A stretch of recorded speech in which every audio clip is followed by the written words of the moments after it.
Assalamualaikum warahmatullahi wabarakatuh. Dengan memanjatkan puji syukur Alhamdulillah kehadirat Tuhan yang Maha Kuasa, kita bisa bertemu kembali, berkumpul untuk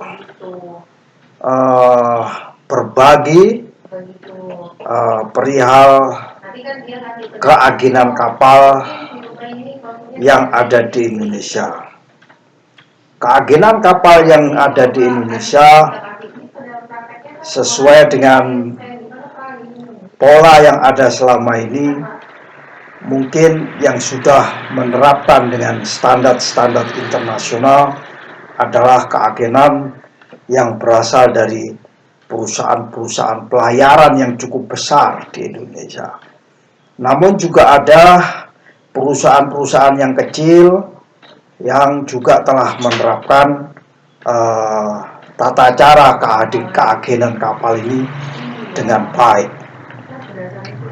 Dan juga ada perusahaan-perusahaan keagenan perorangan yang juga dilakukan dengan tata cara atau code of conduct yang juga baik, ya. Namun tidak kalah pentingnya, beberapa perusahaan pelayaran atau lembaga badan hukum yang mendedikasikan dirinya terjun dalam bisnis keagenan atau shipping agency ini atau perorangan itu melakukan tata cara keagensinya dengan kurang mengikuti aturan-aturan yang ada. Secara tidak sadar bahwa keagenan di suatu negara tertentu, taruh kata di Indonesia, itu mempengaruhi adalah reputasi dari suatu negara. Reputasi negara kita, negara Kesatuan Republik Indonesia. Apa yang perlu kita pikirkan? Bahwa yang namanya agen itu selalu dikonotasikan membantu atau sebagai perwakilan daripada istilahnya prinsipal. Prinsipal itu bisa jadi pemilik kapal, bisa jadi operator kapal, bisa jadi penyewa kapal, maupun bisa jadi pemilik muatan atau shipper, ya. Dan itu semua adalah yang membayar agen kapal. Untuk bisa dipercaya, maka agen kapal itu harus menunjukkan reputasi dirinya yang baik. Tidak boleh agen kapal di Indonesia menciptakan reputasi yang kurang baik, apalagi melakukan hal-hal yang bersifat sesuatu yang menjadikan reputasi yang buruk. Dan profesi sebagai shipping agency ini adalah profesi yang begitu pentingnya dan diatur oleh dunia, ya, diatur oleh dunia, yaitu diatur oleh PBB. PBB punya satu pertemuan, punya satu perangkat namanya UNCTAD atau UNCTAD. Itu singkatan dari United Nations Conference on Trade and Development. Yaitu PBB itu punya satu pertemuan khusus, ya, yang membahas masalah perdagangan dan pembangunan negara-negara anggotanya di situ. Nah, PBB ini memberikan satu referensi, memberikan acuan bagaimana menjadi anggota atau menjadi shipping agent, ya, shipping agent yang baik. Di dalam United Nations itu pada tahun 1988, ya, pertemuan pada bulan Maret, ya, pertemuan ke-13, ya, di PBB sana. Dia menyebutkan bahwa perlu diatur, ya, standar minimum daripada shipping agency ini atau keagenan kapal ini. Nah, meskipun itu diatur oleh PBB, ya, PBB juga mencantumkan di situ bahwa aturan yang dicantumkan oleh PBB standar minimum ini bukanlah ketentuan yang wajib. Ya. Nah, meskipun ini bukan ketentuan yang wajib, seyogianya karena ini juga untuk kepentingan agen kapal sendiri, seyogianya melakukan code of conduct yang reputable, yang bisa membuat image negara-negara di mana pemilik kapal itu mewakili suatu bendera negara, ya, sehingga bendera negara mempercayakan kepada agen kapal. Kalau ini tidak dilakukan dengan prinsip pelayanan yang baik, maka agen kapal di Indonesia ini menjadi kurang mempunyai reputasi yang baik. Jadi meskipun tidak diwajibkan, kita harus memberikan pelayanan yang mempunyai high level service of shipping agency. Sehingga pelayanan-pelayanan diminta untuk bisa membuat prosedur dalam agensi keagenan ini. Perusahaan-perusahaan agen juga diminta untuk membuat prosedur, sampai membuat satu prosedur yang akan dibuat oleh perusahaan pelayaran, perusahaan agensi tersebut. Nah, berkaitan dengan itu, mari kita bahas satu persatu apa itu yang namanya minimum standar dari shipping agency, ya, shipping agency. Kalau kita baca di dalam bukunya, dikatakan di situ bahwa shipping agency ini berjalan sesuai dengan di-trigger dengan persoalan-persoalan. Persoalan pengiriman muatan, persoalan pelayaran kapal ke negara-negara yang maju, ke negara berkembang, negara yang jauh, negara yang badai, negara yang pelabuhannya tidak mempunyai infrastruktur yang baik, negara yang berisiko tinggi, negara yang tidak berisiko tinggi. Ya, semua itu terkait dengan bagaimana suatu kapal port call. Port call itu artinya panggilan, ya, pelabuhan tujuan. Nah, pelabuhan tujuan ini window-nya, ya, single window-nya sebenarnya real single window adalah agen kapal itu. Realnya single window adalah agen kapal. Sehingga kita harus menjaga reputasi ini. Dan ini disoroti oleh PBB. Bagaimana keagenan kapal di Indonesia? Apakah bisa menjaga reputasi sebagai agen kapal? Karena misalnya terlalu banyak masalah di suatu daerah, maka timbullah trigger dibentuknya pertemuan di UN CITED itu, ya. Itu perlu kita perhatikan. Berikutnya yang kedua, bahwa dibikinnya standar minimum, ya, standar minimum sebagai agen kapal ini untuk mencegah, ya, terjadinya tindakan-tindakan penipuan, baik tindakan penipuan oleh pihak-pihak ketiga, tindakan penipuan oleh pelabuhan, tindakan penipuan oleh agen kapal, tindakan penipuan oleh semua pihak-pihak yang terkait di dalam pengiriman suatu kargo sampai ke user menerima. Itu adalah dibentuklah namanya standar minimum, ya, sebagai agen kapal, ya, standar minimum keagenan kapal. Jadi ini adalah pemicunya kenapa tahun 1988 dibentuklah standar minimum keagenan kapal. Berikutnya, bahwa tujuan daripada apa namanya, dibuatnya standar minimum keagenan kapal ini untuk memberikan suatu referensi etika di dalam bisnis sebagai keagenan kapal.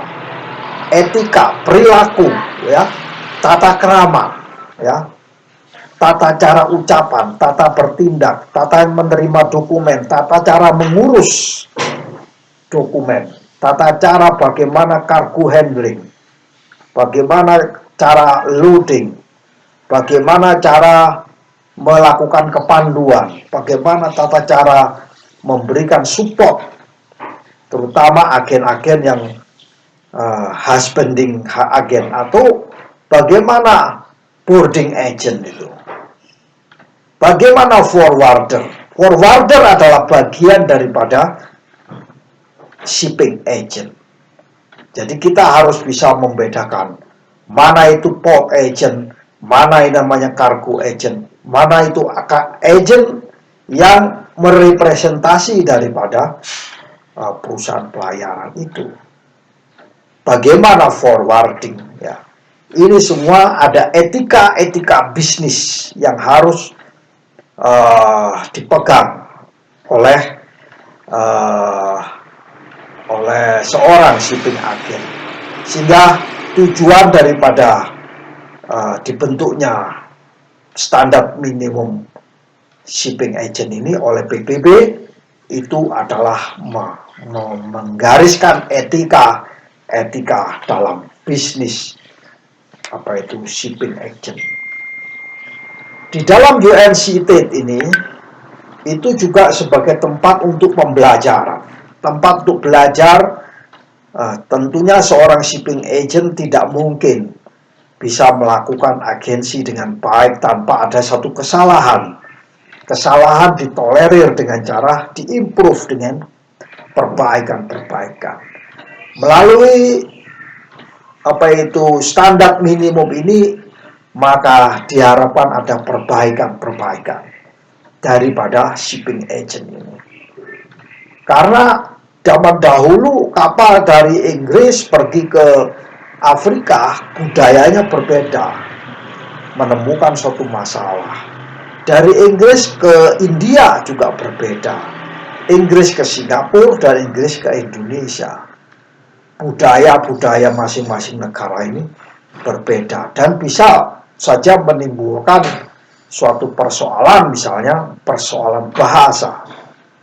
Bahasa ini menjadi sangat penting bagi seorang staf atau karyawan daripada shipping agents.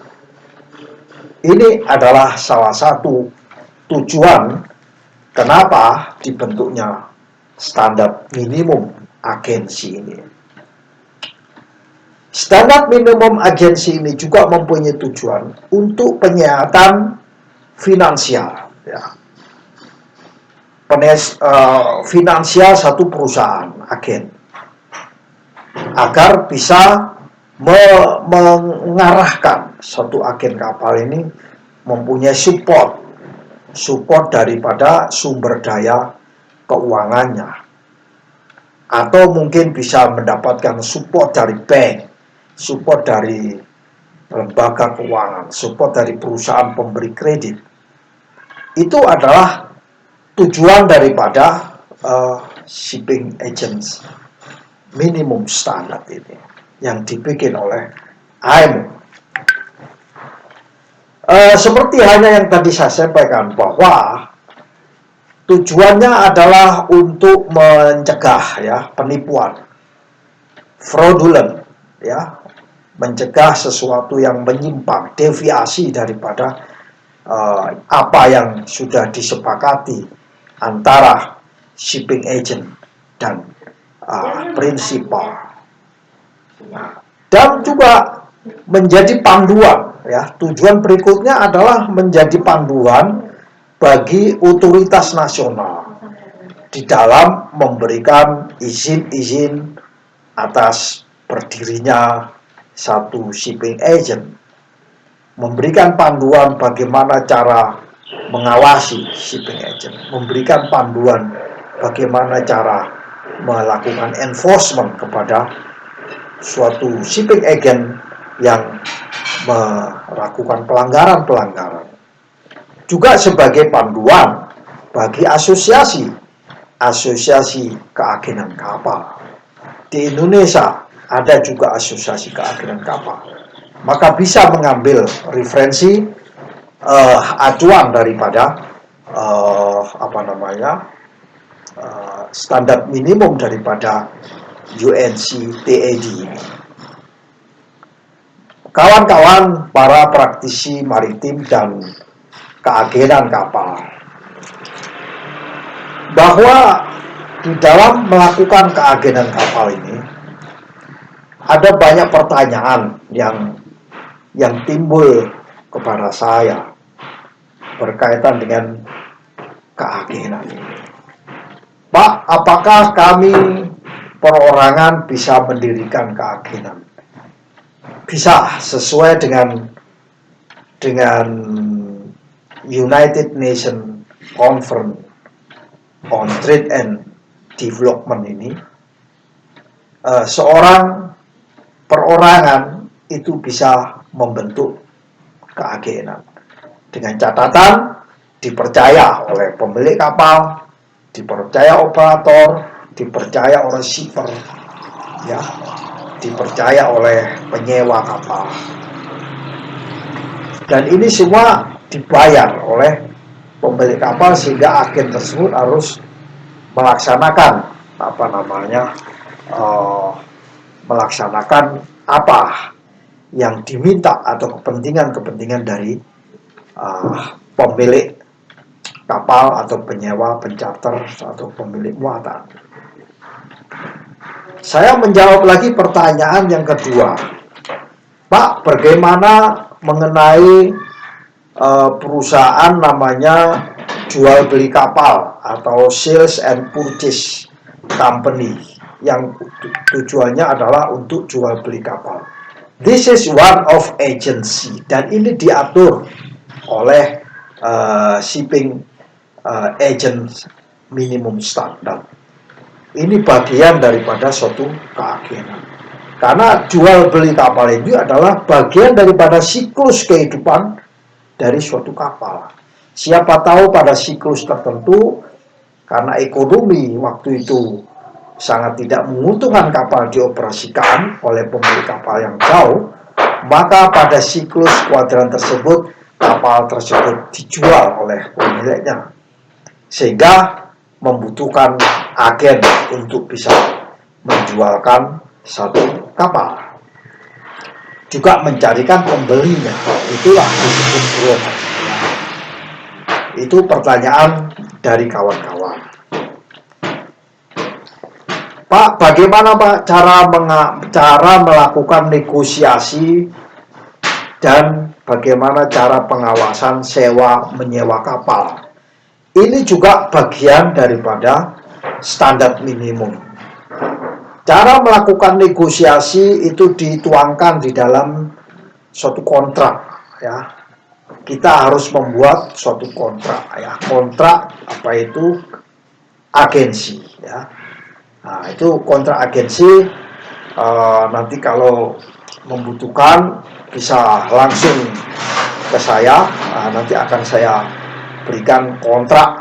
Saya mempunyai banyak daftar kontrak-kontrak agensi dari Indonesia dengan perusahaan di Singapura, dengan Malaysia, Indonesia dengan Jepang, Indonesia dengan Australia, Indonesia dengan India, Indonesia dengan Jerman, Indonesia dengan Italia, Indonesia dengan Inggris, ya.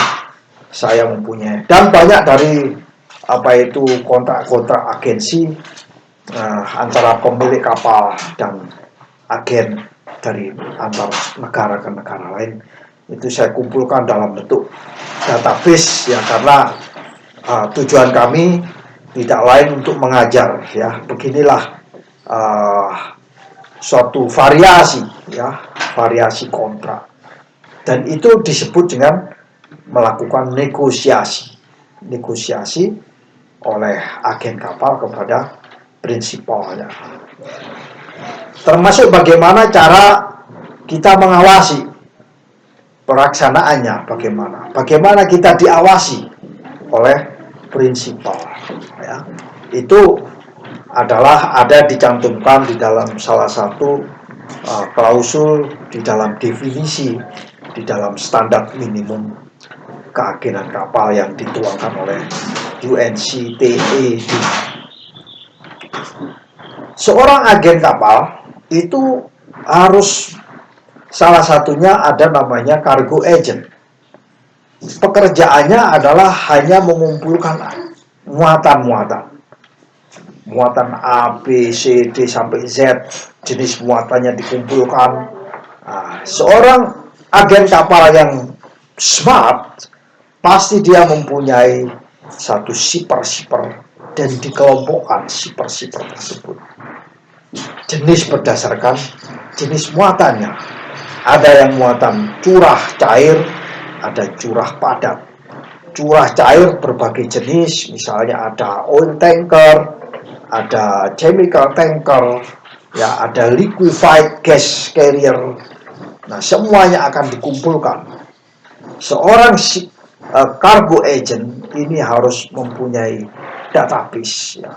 Begitu juga dengan curah padat, ya, curah padat atau curah kering, harus bisa mengumpulkan, harus mempunyai database. Begitu juga kontainer, ya, kontainer itu. Nah, kontainer ini tersendiri, ya, suatu CTU Cargo Transport Unit tersendiri karena ada pihak depo yang akan melakukan, atau pihak logistik tertentu yang bisa melakukan pengisian daripada kontainer. Nanti ada sesi tersendiri bagaimana kontainer itu dilakukan pengisian, bagaimana menggunakan barcode, bagaimana identifikasi, bagaimana sertifikasi daripada kontainer tersebut. Saya mengumpulkan banyak pertanyaan, ya. Itu tadi mengenai cargo agent, ya. Ada juga namanya port agent, itu biasanya mengurus mengenai bea cukai, mengurus dokumen, mengurus terkait dengan kapal datang, kapal pergi, bagaimana berthing, bagaimana clearance in, clearance out, itu semuanya diatur di dalam minimum standard of shipping agent. Karena ini tidak wajib, maka seorang shipping agent harus mempunyai prosedur sendiri. Kenapa dibuat demikian? Karena prosedur di Singapura berbeda dengan prosedur di Tanjung Priok. Ya, tingkat spesifikasinya berbeda.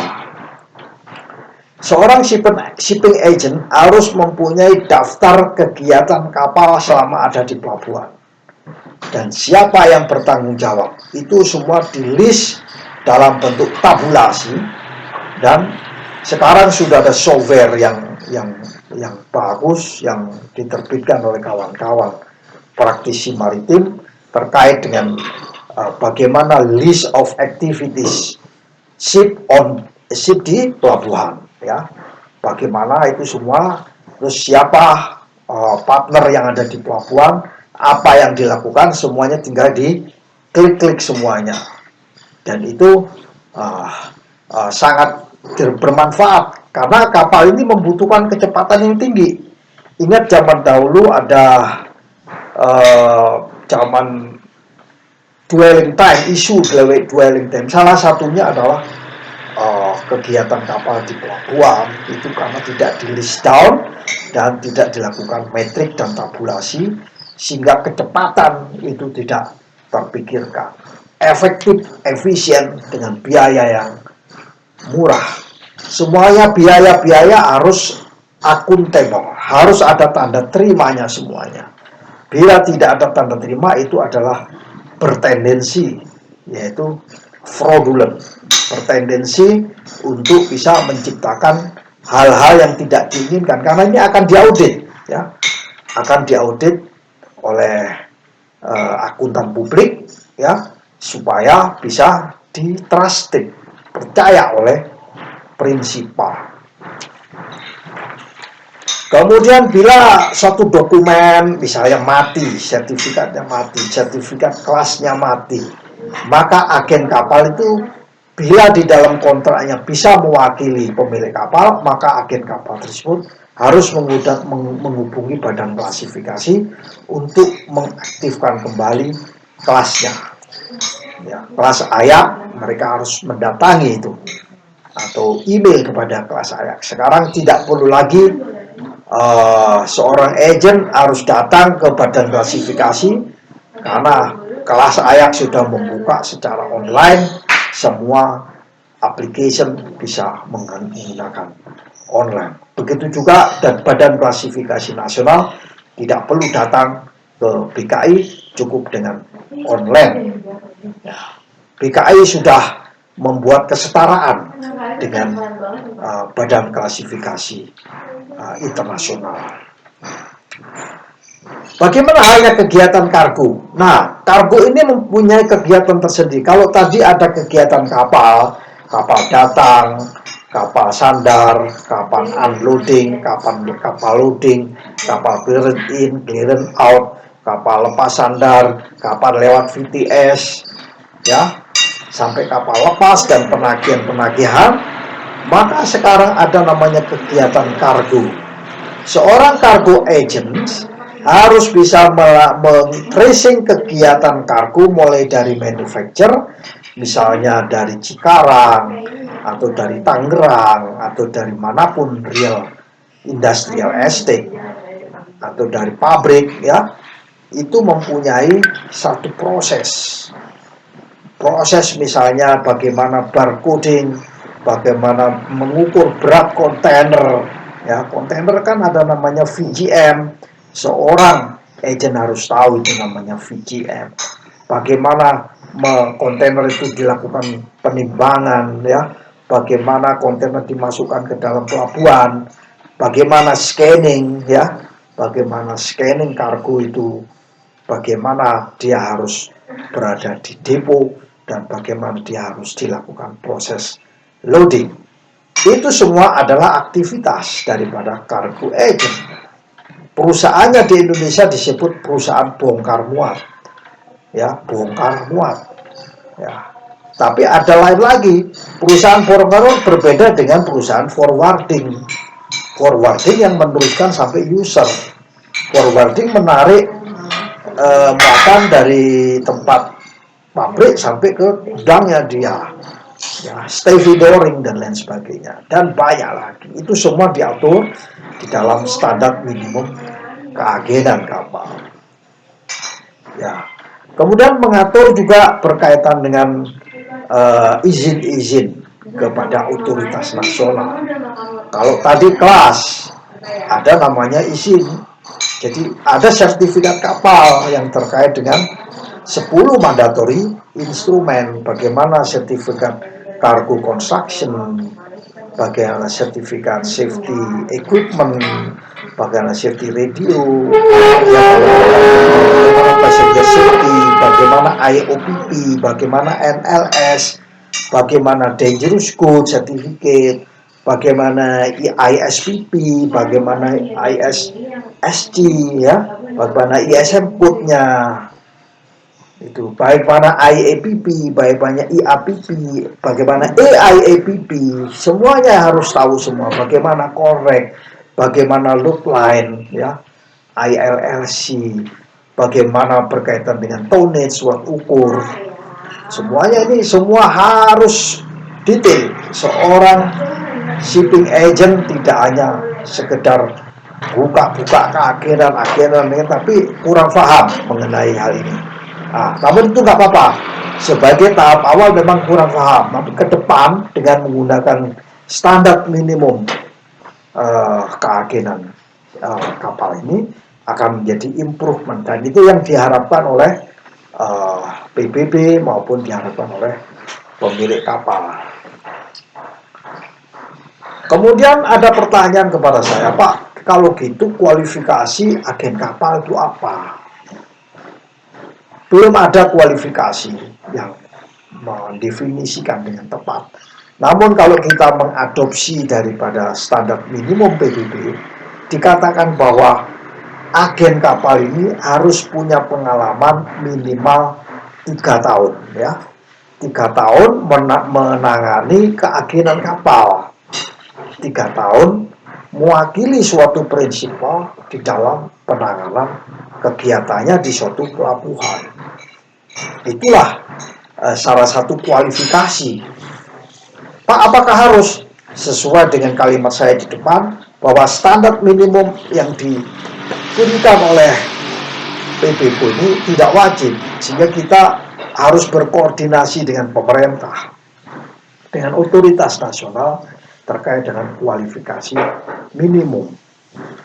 Kalau enggak, berkoordinasi dengan asosiasi keagenan kapal. Ini sangat penting. Kualifikasi yang kedua apa? Kualifikasi yang kedua berkait dengan harus mempunyai reputasi, ya.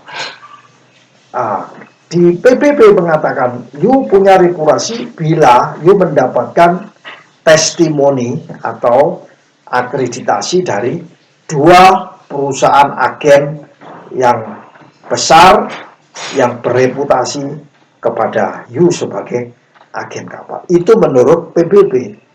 Pak, kalau tidak ada gitu bagaimana?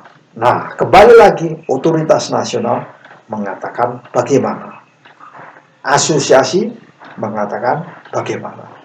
Ini perlu ditekankan kembali. Lalu kualifikasi berikutnya apa? PBB mengatakan harus ada seorang atau perusahaan agen kapal harus lolos ujian, ya. Lolos ujian sebagai agen kapal. Lalu siapa yang mengeluarkan? Menurut PBB dikeluarkan oleh otoritas nasional. Otoritas nasional bisa meminta bantuan pihak ketiga sebagai lembaga yang bisa membantu pemerintah dalam hal memberikan sertifikasi lulus ujian sebagai seorang agen kapal, sebagai seorang perusahaan agen kapal. Bisa nggak dikeluarkan oleh asosiasi? Boleh. Ini amanat daripada PBB, boleh dikeluarkan oleh asosiasi keagenan kapal. Maka menjadi agen kapal harus sering-sering berkomunikasi dengan pihak keagenan di masing-masing negara. Di Indonesia juga ada, ya. Itulah adalah kualifikasi profesi menjadi seorang agen kapal. Pak, ada nggak kualifikasi yang lain? Ada. Kualifikasi yang lain itu namanya kualifikasi keuangan, ya. Kualifikasi keuangan itu harus bisa mempunyai kemampuan sumber daya keuangan. Referensinya bisa diambil dari bank, referensi dari lembaga keuangan, referensi dari lembaga pemberi kredit, atau referensi dari perusahaan auditor, ya. Itu bisa membuktikan bahwa kualifikasi secara finansial ini baik dan dinyatakanlah oleh bank atau siapa itu dinyatakan sehat secara finansial. Ya, tentunya ini relatifly, ya. Relatifly suatu. Kalau sudah percaya suatu prinsip, percaya mau tidak mau suatu kesehatan suatu agen itu mungkin menjadi nomor kedua, ya, dibandingkan dengan kepercayaan. Kualifikasi finansial juga mempunyai perlindungan, ya, namanya mempunyai asuransi pertanggungjawaban.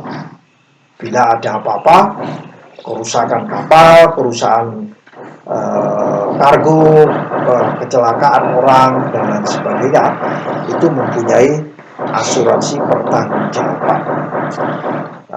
Kemudian juga mengikuti klub, makanya kalau bisa mempunyai klub internasional. Di dunia ini banyak, ya, klub internasional, cuman ya itu tentunya berbayar, ya, berbayar. Asosiasi juga berbayar, asosiasi keagenan di Indonesia itu juga berbayar mengisi yuran, ya. Nah, itu adalah shipping agensi minimum standar. Pertanyaan kepada kami berkaitan ini code of conduct, Pak. Apa yang harus dilakukan untuk melaksanakan minimum standar tersebut? Laksanakan tugas-tugas sebagai seorang agensi ini dengan kejujuran, ya. Sekali suatu shipping agensi tidak menjalankan prinsip-prinsip kejujuran, maka shipping agensi itu lambat atau cepat itu akan ditinggalkan oleh prinsipalnya. Prinsip kejujuran ini sangat penting. Prinsip kedua adalah prinsip integritas. Ya, integritas di sini adalah harus mempunyai keberpihakan, bukan keberpihakan yang tidak benar, tapi integritas itu menjalankan sesuai aturan. Itu adalah integritas. Ya, boleh dibilang kepatuhan kepada aturan yang sudah dibuat. Ya, tidak ada satu unsur penyimpangan. Kemudian seorang agen tidak berpihak kepada siapapun. Ya, tidak berpihak kepada pemilik kapal, tidak berpihak kepada pemilik muatan, tidak berpihak kepada pelabuhan, tidak berpihak kepada forwarding, tidak berpihak kepada siapapun. Shipping agent harus berpikir bahwa dia itu mewakili seorang pemilik kapal, ya, meskipun mewakili pemilik kapal, keberpihakan pun tidak bisa kepada pemilik kapal, ya, keberpihakan tidak bisa kepada pemilik kapal. Lah kalau gitu berpihak kepada siapa? Berpihak kepada kontrak antara pemilik kapal dan agen. Itulah yang namanya keberpihakan. Dia hanya berpihak kepada hal-hal yang diatur di dalam agen. Seorang agen harus melaksanakan kegiatannya dengan cermat. Jangan kerusak-kerusu dengan serampangan dan sebagainya. Cermat, betul-betul detail, semuanya itu dilakukan dengan istiqomah. Kalau dalam bahasa kami, ya, dalam ibadah kami itu namanya istiqomah.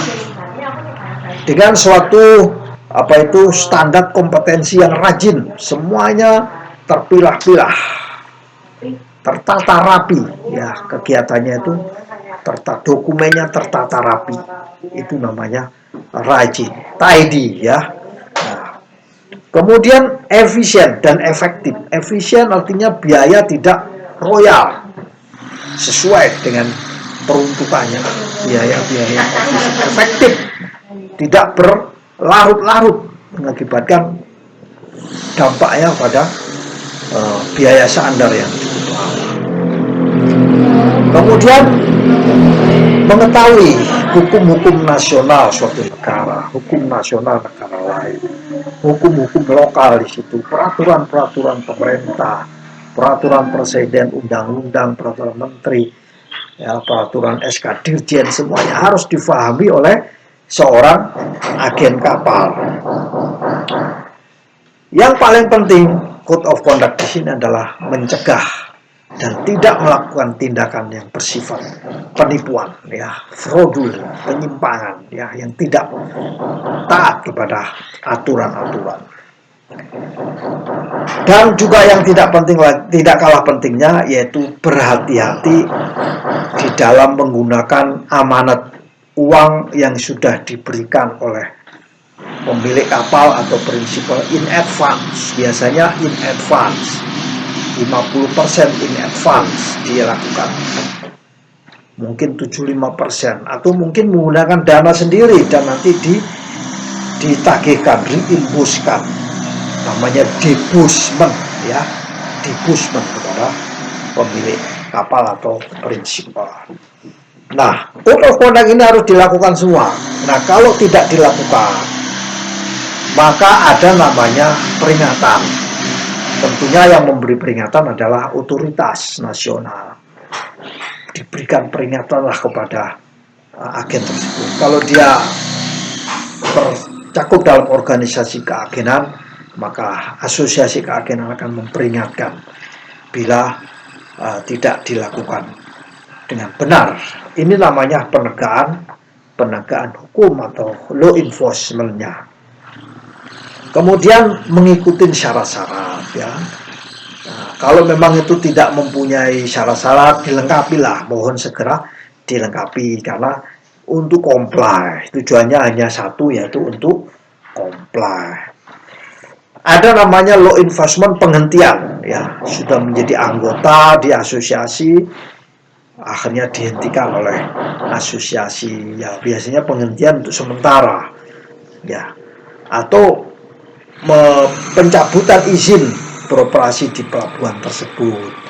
Dicabutlah izinnya karena melakukan suatu pelanggaran, atau pembekuan itu untuk sementara ya, pembekuan izin itu untuk sementara, itu juga diatur oleh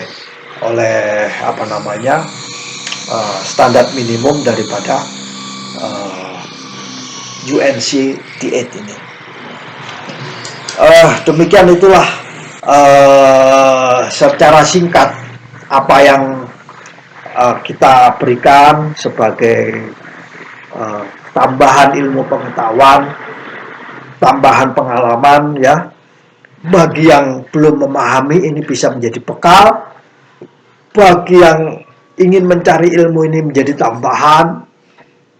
Bagi yang sudah berpengalaman, mungkin bisa menambahkan ya, karena manusia, saya pribadi itu tidak lengkap, karena saya hanya sebagai reviewer terhadap agensi ya.